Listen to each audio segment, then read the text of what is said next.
the idea of natural justice. Therefore, it should not happen. So, uh, what do you think of the Article 22, which talks about the punitive detention and the laws which have been enacted by the legislative bodies in order to make Article 22 more effective, such as prevention, detention, just like National Security Act 1920, 1980. Sorry, my mistake. Pardon me. It happens. Slip of tongue. A new law student. It happens.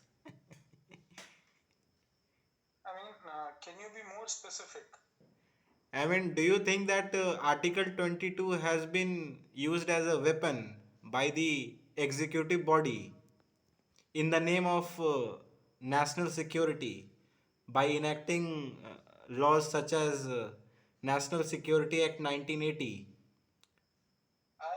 As far as I'm concerned, see, Article 22 for me is the key concept that talks about the individual aspect of a state, and it is the fundamental point of interaction between the individual and the state. Because, see, Article 22 talks about protection of life and personal liberty. So, That what happens is, what? that is Article 21. Article 22 talks about protection of life against arrest and detention in certain cases. Yes. Uh, why are you having such a limited and such a paletic view of human life? No, no, I am not denying you. I am just telling you that it is also related to 21. It cannot be just seen Okay, separately. so I am assuming that you are ready to consider that Article 22 has to be included under Article 28 as well, under Article 21 as well, because we have recently, in fact, we have just now talked about Article 21. So can't so don't you believe that it is also related to Article 14, right to equality? Arey, so this is how I would like to approach it, because see, unless and until I do not talk about Article 21, I cannot go back to Article 40. Because see, what happens is, if I let's say if I say that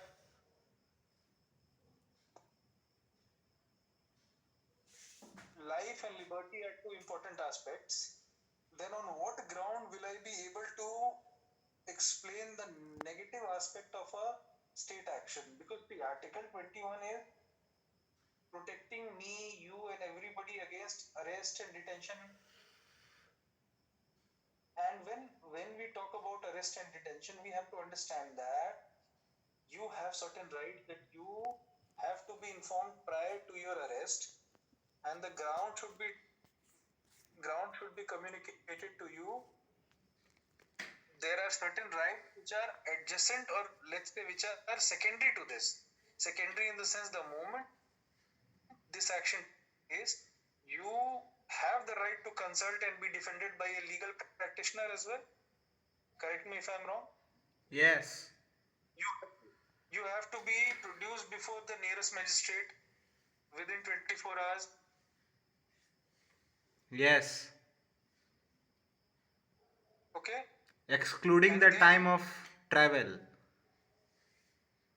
excluding the time of travel. Yes, so this adds this adds into the pressure of pressure. This adds up to the pressure of the whole system, that if the matter is urgent, that you did take such an action, then you have to understand the causality of it, and you have to explain it to the magistrate in front of whom you're presenting your case.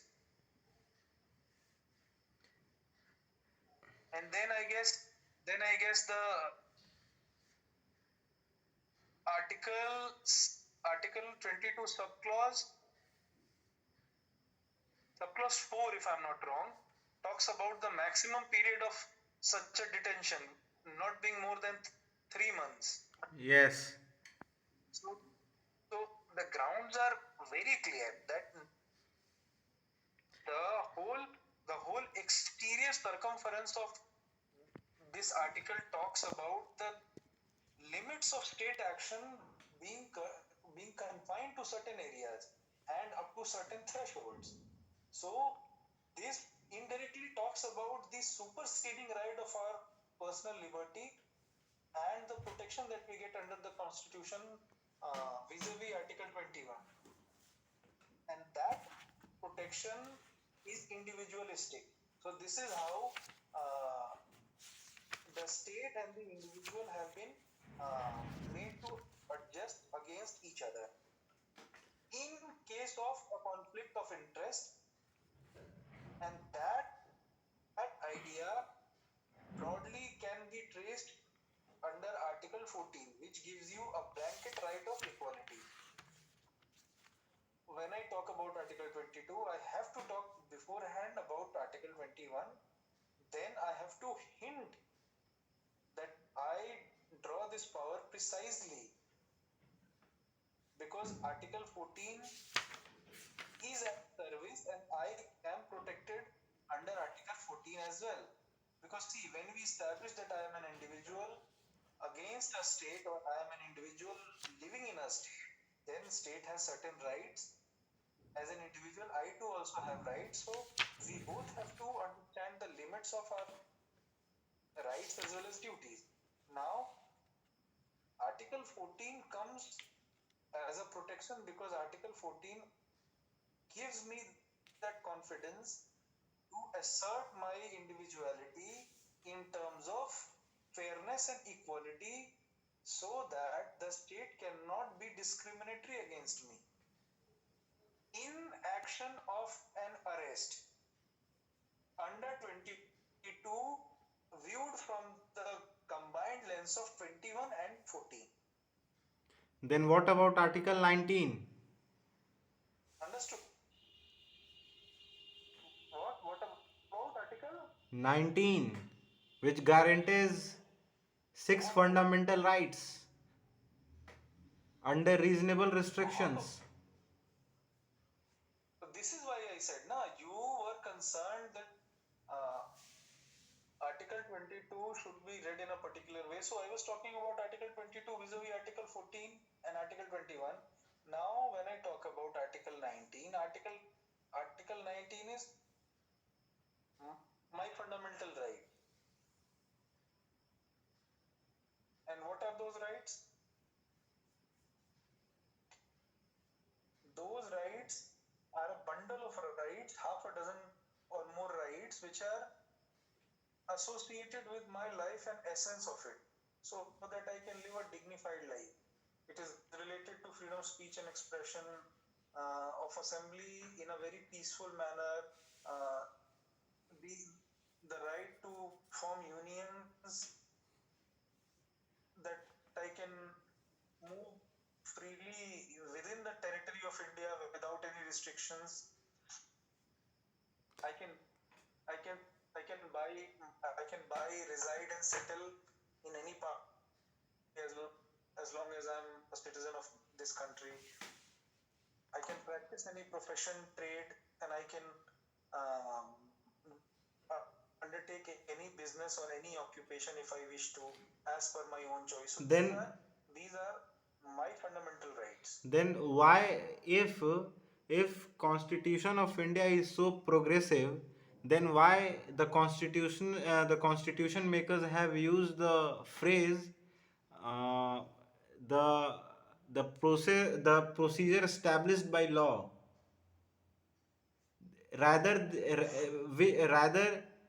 rather using the due process of law, which was inserted by Supreme Court, and the term was and the concept was taken from the US Constitution. Yes, yes. So why do you think there is a need to have everything from the perspective of the state legislature or the federal legislature? What? why do we need to have everything from the perspective of state legislature or federal legislature?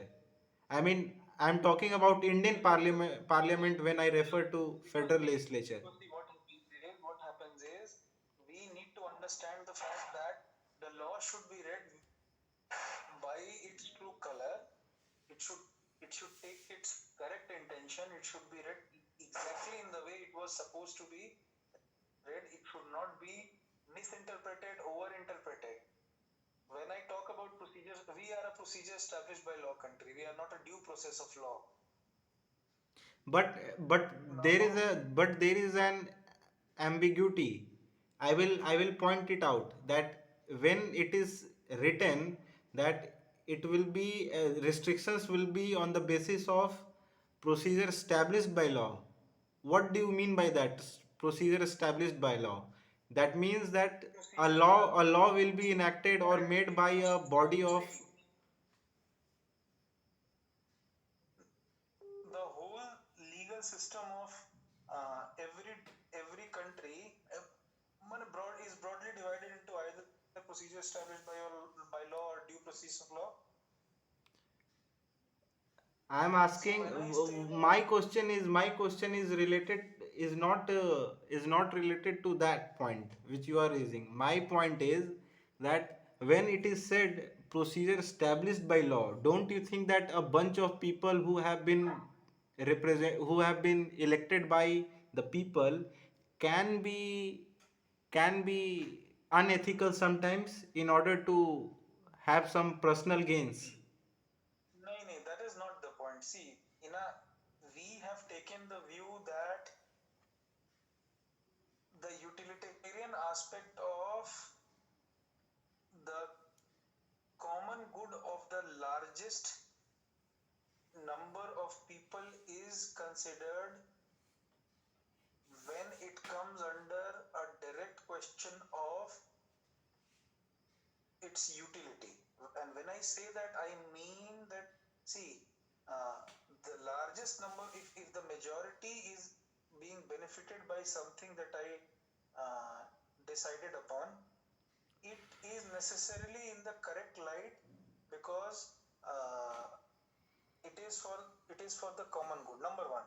Number two, as long as the law or the action of the government is following the due process, and by due process I mean till the point it is following the steps that are already underlined, the actions will be considered valid even if it is to the detriment of certain number of people.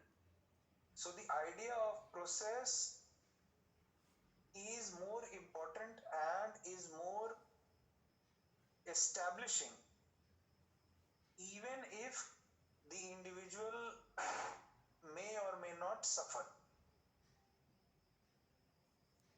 Because when I say that, we have to understand that the canonical interpretation of procedure established by law is that, see, if I say that I passed a law and the correct procedure which was already mentioned that in that law has been followed, then even if, let's say, life somebody's life or personal liberty is being deprived, then also it will be considered valid, while due process of law is more on the basis of law which is made has to be proper in terms of its application. You cannot have an arbitrary law which can hinder the life and liberty of, let's say, even one person. Because, see, in a country like Hold on, United hold on, States, hold on, hold on, hold on. Yes, carry on. hmm, so what happens is the American society is a society that is far more individualistic in terms of its constitutional outlook because they have overarching Fourth Amendment protections. to understand the fact that every law under due process should respect all the legal rights that are there which the state owes to a person, and they should fulfill all the boxes of liberty, fundamental aspects of its consideration, the idea of fairness. Everything should be taken care of. What happens is, I in India cannot in fact, I cannot operate on the same procedure, though fundamentally, while acting under procedure established by law, I have to adhere to that principle, but ultimately the outcome cannot be necessarily of that nature. Let me see.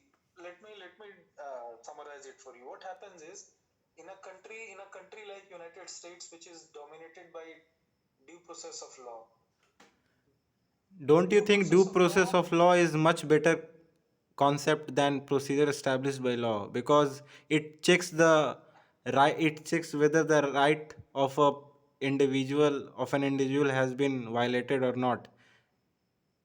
See, what happens is, we have taken an idea we have taken an idea and have tried to interpret it in a different way. We are of the opinion that India as a country is a land of people who abide by the law once it is established, and we have taken the position that we are all aware of our rights and our responsibilities. So the only part of the system which is there to uh, write laws and which is there to pass laws, if at one decides upon a certain law and thereby agrees to create rules, regulations, and bylaws, or let's say the rules adhering to that principle of law, it is our duty to abide by that set of corpus. And under our system, procedure established by law, we have to understand the fact that Parliament or the state legislature, if at once passes a certain law and a procedure is established under it by passing certain rules, regulation, and bylaws that adhere and that establish that law and create a system to facilitate it, then we have to follow that. Though it may, though it may result in certain disadvantages to, let's say, a considerable amount of people, part of our population, but we have to understand the idea of fairness and the idea of justness around it. This is why we adhere to the idea of utilitarian principles, that we have to assume that the laws that are being made in the parliament or in the state legislature should be of such a nature that it should be majoritarian, in the sense that it is for the benefit of a larger number of people. But sometimes Then, such laws have been passed which are not beneficial for the majoritarian people. ah, sure, I agree to it. I agree to it. And on the other hand, So, if we do talk you about think that countries like India has been. United States, we have to understand that their constitutional system is such that the individual is at the precipice of stating the obvious, that he is the undisputed holder and the undisputed faculty of his or her rights and liberties, that are to be interpreted in the light to such an extent that the state also, in its practice legally, cannot override it. That is why they undertake this exercise of citing Article 4, Fourth Amendment every time. We do not say that. We say that we have our fundamental rights, but with reasonable restrictions, and they say that I have the protection of Fourth Amendment against these and these actions. So you better be aware of it. So, do you believe So India is a country? Indian Constitution is a constitution which uses both the concepts equally. One is used by procedure. Supreme Court and one is used by Indian Parliament. When I say that due process of law is a subset of procedure established by law, I I am necessarily hinting that our system is better because see, when I say that procedure established by law, it necessarily means that it has been passed from, it has got its consent from the legislature, and legislature is in a democracy is the representation of uh, the majoritarian will, as well as the pockets of the minority as well, because every law that is passed in the state legislature is passed by the representatives elected by the people. So, do you So, think? listen. So when I say that due process of law and the procedure established by law, these two terms in themselves are self-explanatory. Because when we talk about due process of law, it hints at uh, the subservience of individual rights being protected by the constitution at the peril of the law and its process as well. While when I hint at when I talk about procedure established by law, it is far more positivist in the sense that see, there is a process which has been established by the law, and by law I mean the law itself undertakes a certain procedure, and it has been already established, and it is fair and just for everyone because the rules have been preordained, they have been pre-decided by the people who are responsible for making laws, and it is necessarily utilitarian in the sense that it is for the greater good, and if at all it has certain discrepancies, the procedure will be fine tuned accordingly. So it is a process that will undertake continuous improvement because the procedure becomes the central aspect of it. But when we talk about due process of law, it it is necessarily not talking about this idea of adhering to the principle of sanctity of the procedure itself. It is necessarily pitted against the individual side as well. So, This is this is I think this is one of the most important subjects because what happens is people don't understand the distinction. For me, the way I see it, their interpretation of law and their application of law is very limited. In practice, United States is a far more arbitrary society and is a far more extreme society in its applications of law. But in India, we are a far more strict and a far more uh, ours is a far more balanced act. We do not give you overarching rights to an extent that you shoot somebody if he or she by mistake or let's say trespasses into your property. Your property is your property. It is exclusive to somebody else's uh, benefit, but sure, you do not hold the right of shooting somebody in the head because it is your property. so what do you think of the we AK are Gopalan case? we we are a balanced society in the sense that see, if somebody trespasses, there is a law, there is a section in the IPC, and you will be dealt with accordingly, and you have your own set of interpretations. You can talk to the police, you have a system that you have to follow, but you cannot kill somebody just because he Then what about ventured right into to private defense? Don't you think it is right to being? the right to private defense. Right to private defense arises when it is at the cost of your own persona. to the So this limits is a of very vague uh, concept. When you say that somebody no, has no, no, no, trespasses, no. Private defense, you cannot cite the idea of private defense or the defense of your own privacy unless and until that privacy considers the idea of your physical body getting harmed by an act of trespass. if somebody Somebody has they entered, somebody enters your premises and you shoot somebody and you say that because he entered my main gate he was necessarily trying to kill me is a different justification than somebody necessarily holding you by the scruff of your neck and how will you strangling you. differentiate how will you differentiate whether the person who entered was hostile or not?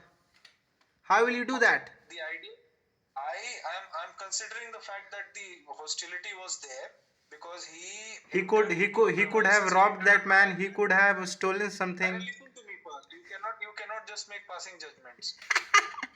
You are Somebody getting somebody. agitated. No, I'm not agitated, but I'm baffled by your ignorance. Ignorance. I am raising a very important question and you call it ignorance. One lawyer cannot just shoo away the another lawyer. I mean, somebody enters my premises is an act of trespass, but just to shoot somebody because somebody entered my premises and you necessarily thought that he is going to strangle you to death is a different concept. And if you say that the idea of uh, justifying and establishing the same has to be done by a trial as well, there are systems that So are there for it. don't you think that we should go by the merit of the case rather than making a general comment? No, I'm precisely going by the merit of the case, and the merit of the case is that if there is an idea such as private defense, the idea of private defense arises when your persona or your personal space is at compromise. My private defense does not consider or does not include my whole tract of land, my whole house, my whole locality, or No, no, no, no. for Locality is that not matter, a personal property. How can you say land. locality is a personal property of somebody? It is a public No, no, property. I say that because I am trying to underline the absurdity of this fact that I can use the idea of right to private defense if in case somebody trespasses into my property. But when we Then talk what about about a society Inspector like Manoj America, Kumar? Then what about Inspector when I Manoj Kumar? when I talk about a society like America, people are well within their rights to shoot somebody in their head if they, let's say, try to even enter the premises or let's say put one foot inside somebody's property, and they will be protected by their by the Fourth Amendment, and they will cite that Fourth Amendment and they'll say that it is well within my right to shoot somebody if he or she entered into my premises. Here, Okay. here we do not here we do not advocate that kind of action Yeah, I from know. the I citizen. know right to property is not a fundamental right. I know that.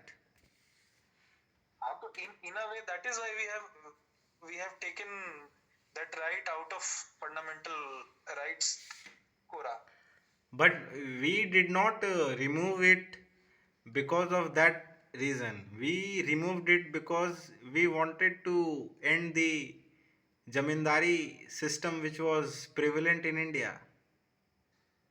So indirectly, it is associated with the fact that people should not accumulate beyond a certain point, and by doing so, on the other hand, they may cite the same defense that see because it is my fundamental right.